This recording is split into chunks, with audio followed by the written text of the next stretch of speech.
দেখুন দেখুন দেখুন এতবার টেক নেওয়ার পরও যদি সেই ভিডিওটা ডিলিট করে দিতে হয় কেমন রাগ হয়। প্রথমে বসলাম ভালোই, মাথা কেটে গেছে, সেটা আমি আর কি করে বুঝবো, কেউ বলারও নেই। তারপর আর কি এই ভিডিওটাও বাদ দিতে হলো।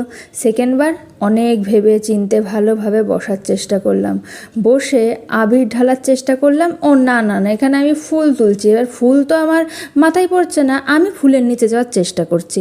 ভাবুন কাণ্ড, এতে কি আর ভালো লাগে দেখতে? এটাও আমার পছন্দ হলো না। তারপর আমি আবির ঢালছি, আবিরের মুখ আমি এতই বড় কেটেছি যে বেরোই আর না, বেরোচ্ছেই না আবির।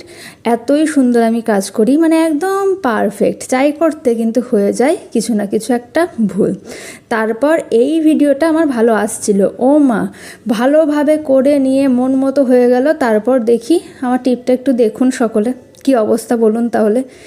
এইটা 4বার হলো, বা এর আগেও অনেকগুলো হয়েছে, সেগুলো আমার আর ভিডিও করা মানে রাখিনি আমি। তারপর লাস্ট টাইম আমি ভাবলাম যা হয়ে যাক হয়ে যাক, এটা হলেই এটাই আমি ফাইনাল করব, কারণ আমি আর পারছি না। এই হলো আমার পাগলামি। যাই হোক, দেখে নেবেন একটু ভিডিওটা। টাটা।